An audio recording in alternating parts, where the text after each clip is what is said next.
राष्ट्रपति, उपराष्ट्रपति, प्रधानमंत्री, लोकसभा अध्यक्ष और चीफ जस्टिस ऑफ इंडिया का यह कर्तव्य है कि वो भारत के संविधान की रक्षा करें। विधायिका, कार्यपालिका, न्यायपालिका, खबरपालिका का यह कर्तव्य है कि भारत के संविधान की रक्षा करें। इसमें भी सबसे ज्यादा जो ड्यूटी है वो सुप्रीम कोर्ट की है कि भारत के संविधान की रक्षा करे। लेकिन दुर्भाग्यवश सुप्रीम कोर्ट के कैंपस में प्रतिदिन केवल नियम कानूनों की धज्जियां नहीं उड़ाई जाती, बल्कि संविधान की भी धज्जियां उड़ाई जा रही हैं। मैं आपको उदाहरण बताता हूं। ये मेरे हाथ में 1961 का एडवोकेट एक्ट है। एडवोकेट एक्ट ये कहता है कि कोई भी सैलरीड, जिसको सैलरी मिलती है, कोई भी वेतन भोगी व्यक्ति वकालत नहीं कर सकता। अगर किसी को हर महीने वेतन आ रहा है, कहीं से भी आ रहा है, चाहे वो प्राइवेट किसी फैक्ट्री से आ रहा है या किसी और स्थान से आ रहा है, सरकारी स्थान से, सरकारी कार्यालय से आ रहा है, तो वो वकालत नहीं कर सकता। बार काउंसिल ऑफ इंडिया का रूल भी यही कहता है कि कोई भी सैलरीड पर्सन, कोई भी वेतन भोगी व्यक्ति वकालत नहीं कर सकता। लेकिन सांसद और विधायक, जिनको केवल वेतन ही नहीं मिलता, भत्ता भी मिलता है, फ्री एयर टिकट भी मिलता है, फ्री रेल टिकट भी मिलता है, फ्री में सिक्योरिटी भी मिलती है, गाड़ी मिलती है, बंगलो मिलता है और आजीवन पेंशन मिलती है, वो लोग सुप्रीम कोर्ट में आके वकालत कर रहे हैं। और एक बार राष्ट्रहित में वकालत करने समझ में आता है, देश की एकता अखंडता मजबूत करने के लिए वकालत करने समझ में आता है, भारत की संविधान की रक्षा करने के लिए वकालत करने समझ में आता है, भ्रष्टाचार अपराध खत्म करने के लिए कोई काम करें सुप्रीम कोर्ट में समझ में आता है, आतंकवादियों का केस आके लड़ते हैं, अलगाववादियों का केस लड़ते हैं, जिहादियों का केस लड़ते हैं, माओवादियों का केस लड़ते हैं, नक्सलियों का केस लड़ते हैं।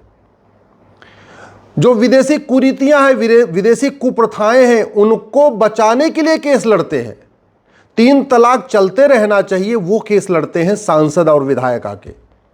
हलाला चलता रहे, मुताह चलता रहे, मिस्यार चलता रहे, तहर्रुस चलता रहे, वो केस आके लड़ते हैं सांसद और विधायक, जिन्होंने संविधान की शपथ लिया है कि मैं देश की एकता अखंडता को मजबूत करूंगा और भारत को एक स्वतंत्र और संप्रभु राष्ट्र बनाऊंगा। तभी उनको वेतन भत्ता मिलता है। 4 शादी, हलाला, मुताह, मिस्यार, तहर्रुस, इसमें मैंने PIL फाइल किया है और सामने से विरोध करने के लिए सांसद आ रहे हैं जो वेतन भत्ता, गाड़ी, बंगला ले रहे हैं। हमने place of worship act challenge किया कि गुलामी का निशान हटाया जाए। बाबर, हुमायूं, तुगलक, गजनी, गोरी के इलीगल काम को लीगल डिक्लेयर करने के लिए जो कानून बना है, उस कानून के समर्थन में आके सांसद वकालत कर रहे हैं। मैंने धर्मांतरण रोकने के लिए PIL फाइल किया, मेरी याचिका का विरोध करने के लिए सांसद महोदय आ गए, और एक नहीं कई आ गए। मैंने माइनॉरिटी कमीशन एक्ट को चैलेंज किया, फिर आ गए सांसद जी। सवाल यह बनता है कि जब एक अदना सा हवलदार भी नौकरी में रहते दूसरा काम नहीं कर सकता, जिसको मुश्किल से 60-70 हज़ार रुपये, 80 हज़ार रुपये वेतन मिलता है, थानेदार, तहसीलदार, पेशकार, लेखपाल, पटवारी जब तक नौकरी में है तब तक दूसरा काम नहीं कर सकता, कहीं और से वेतन नहीं ले सकता। कलेक्टर, कप्तान दूसरा काम नहीं कर सकते। कॉलेज के प्रोफेसर जब तक नौकरी में है, जब तक वेतन ले रहे हैं, तब तक दूसरा काम नहीं ले सकते। अरे बाकी तो छोड़िए, टीचर ट्यूशन नहीं पढ़ा सकता, टीचर कोचिंग नहीं खोल सकता नौकरी में रहते हुए, डॉक्टर नौकरी में रहते हुए अपनी क्लिनिक नहीं चला सकता, अपना नर्सिंग होम नहीं खोल सकता, इंजीनियर नौकरी में रहते रहते दूसरा कोई अपना कारोबार नहीं शुरू कर सकता, सेना के अधिकारी, सेना के जवान नौकरी में रहते दूसरा काम नहीं कर सकते। तो फिर सांसद और विधायक, जो केवल पब्लिक सर्वेंट नहीं है बल्कि सुपीरियर पब्लिक सर्वेंट है, केवल वेतन, केवल IAS और IPS के तरीके पब्लिक सर्वेंट नहीं है, बल्कि वो तो लॉ मेकर हैं, जिनको कानून बनाना है और जिनके पास इतना काम है कि अगर 24/7 काम करें तो भी टाइम कम पड़ेगा। उनको वकालत करने की परमिशन क्यों है? उनको सांसद रहते हुए दूसरा काम करने की परमिशन क्यों है?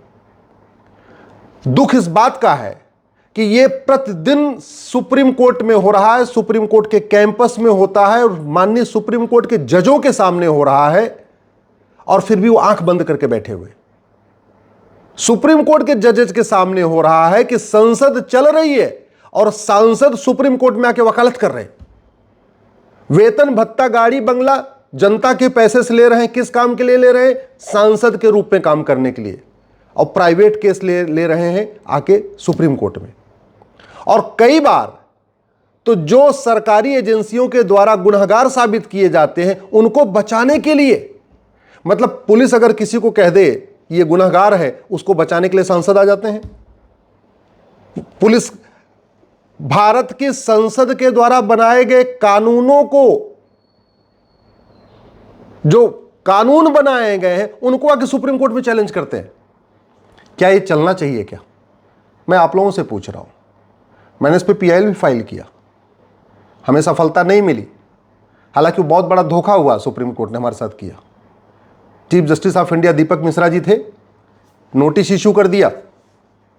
अगले डेट पे जब अगली डेट आई, ऑल ऑफ सडन बिना काउंटर, बिना रिजवाइंडर, बिना किसी बहस के जजमेंट रिजर्व कर लिया और 35-40 पन्ने का जजमेंट पास कर दिया।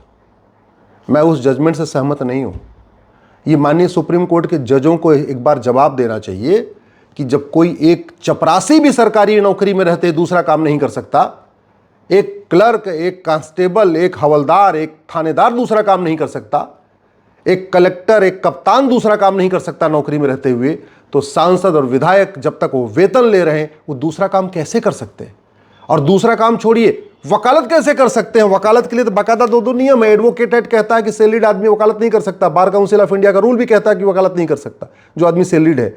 और सांसदों को हर महीने सैलरी मिलती है, बाकायदा सैलरी स्लिप मिलती है।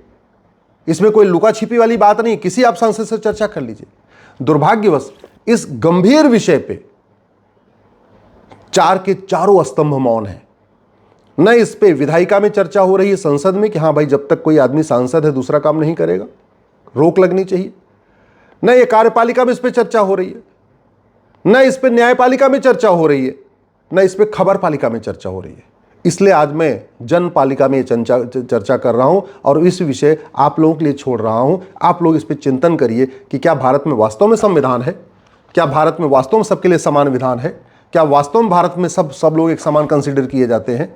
क्या वास्तव में भारत में कानून का राज है? कानून का राज ऐसा नहीं होता। जो नियम कानून होता है सबका होता है, और खासतौर पे कानून बना के कानून का वायलेशन तो नहीं होता। एडवोकेट एक्ट कहता है कोई भी सैलरीड आदमी दूसरा मतलब प्राइवेट फैक्ट्री में काम करने वाला भी वकालत नहीं कर सकता। बाकी तो छोड़ दीजिए, सरकारी नौकरी और सांसद और विधायक तो छोड़िए, प्राइवेट नौकरी करने वाला भी सुप्रीम कोर्ट में जो कोर्ट मास्टर है उसको खूब उसको कानून नॉलेज होती है। और सुप्रीम कोर्ट की छुट्टियां होती हैं, तो क्या सुप्रीम कोर्ट का कोर्ट मास्टर छुट्टी के दौरान वकालत कर सकता है क्या? जो लॉ कॉलेज के प्रोफेसर हैं, जो लॉ कॉलेज के डीन हैं, जो लॉ कॉलेज में काम जो कानून पढ़ाने वाले हैं लोग, उनको तो खूब कानून पता है। और कॉलेज की छुट्टियां खूब होती हैं, यूनिवर्सिटी खूब बंद रहती है। तो क्या कॉलेज के प्रोफेसर छुट्टियों के दौरान आके वकालत कर सकते हैं क्या? क्या bar council of India college के, यूनिवर्सिटीज के प्रोफेसर, कॉलेज के प्रोफेसर को मान्यता दे सकता है क्या? क्या उनका रजिस्ट्रेशन एज ए लॉयर कर सकता है क्या? अगर नहीं तो फिर सांसद विधायक क्यों? और ये सबसे बड़ी जिम्मेदारी तो इस संविधान के प्रोटेक्टर की यानी सुप्रीम कोर्ट की है, क्योंकि सुप्रीम कोर्ट को कस्टोडियन ऑफ द कॉन्स्टिट्यूशन कहते हैं, सुप्रीम कोर्ट को गार्जियन ऑफ द कॉन्स्टिट्यूशन कहते हैं। और संविधान में शपथ जो ली जाती है ना, शेड्यूल 3 में, उसमें लिखा भी है हम संविधान की रक्षा करेंगे। अगर सांसद संविधान की रक्षा नहीं कर रहे हैं, सांसद कानून तोड़ रहे हैं, तो सांसदों को रोकना ये सुप्रीम कोर्ट का दायित्व है। ये बात मैं आज आप लोगों के सामने रख रहा हूं, और इसलिए भी रख रहा हूं क्योंकि सांसदों के पास काम की कमी नहीं है। उनके पास इतना काम है, छोड़िए। उनको कानून बनाना है, उनको संविधान पढ़ना है, उनको विदेशों में क्या क्या कानून चल रहा है उस पर सोचना है। भारत में ये सांसदों की ड्यूटी है कि एक बार सोचें कि घूसखोरी क्यों नहीं खत्म हो रही, जमाखोरी क्यों नहीं खत्म हो रही, मिलावटखोरी क्यों नहीं खत्म हो रही, कालाबाजारी क्यों नहीं खत्म हो रही। ये सांसदों का दायित्व है गुलामी का नाम हटाना, गुलामी का निशान हटाना, गुलामी की कुरीतियां खत्म करना, गुलामी की कुप्रथाएं खत्म करना, गुलामी की शिक्षा को बदलना। ये सांसदों का दायित्व है। ये सांसदों का दायित्व है भारत एक स्वतंत्र राष्ट्र बने, एक संप्रभु राष्ट्र बने, इलेक्शन रिफॉर्म हो, पुलिस रिफॉर्म हो, जुडिशियल रिफॉर्म हो, टैक्स रिफॉर्म हो, एजुकेशन रिफॉर्म हो। ये सांसदों का दायित्व है। अपना दायित्व नहीं कर रहे, आके संसद, आके हाई कोर्ट, सुप्रीम कोर्ट में वकालत कर रहे हैं। केवल वकालत पे रोक नहीं लगनी चाहिए, बल्कि जब तक कोई व्यक्ति सांसद है, जब तक कोई व्यक्ति विधायक है, उस पर कोई भी दूसरा काम करने पे पूरी तरीके से रोक लगनी चाहिए। मैं माननीय राष्ट्रपति महोदय, माननीय उपराष्ट्रपति जी, लोकसभा अध्यक्ष के स्पीकर साहब को और माननीय प्रधानमंत्री जी को हाथ जोड़ के आग्रह कर रहा हूँ, इस पर गंभीरता के साथ चिंतन करिए। ये अपने आप में कॉन्फ्लिक्ट ऑफ इंटरेस्ट है। जब संविधान में लिखा हुआ है कि सेपरेट होगा, कार्यपालिका बिल्कुल, न्यायपालिका अलग और विधायिका अलग, तो ये तो मिक्सिंग हो रही है। जो सांसद विधायिका का हिस्सा है वो सुप्रीम कोर्ट में आके न्यायपालिका में वकालत कर रहा है, तो मिक्सिंग नहीं हो गई, सेपरेशन ऑफ पावर कहाँ हुआ। और ये मैं माननीय चीफ जस्टिस ऑफ इंडिया से भी आग्रह करता हूँ, इस पर सुओ मोटो कॉग्निजेंस लें और कॉग्निजेंस लेके इस पर चर्चा करें और सुनिश्चित करें कि जब तक कोई व्यक्ति कम से कम कोई भी सैलरीड आदमी वकालत न करना पाए सुप्रीम कोर्ट और हाई कोर्ट के अंदर।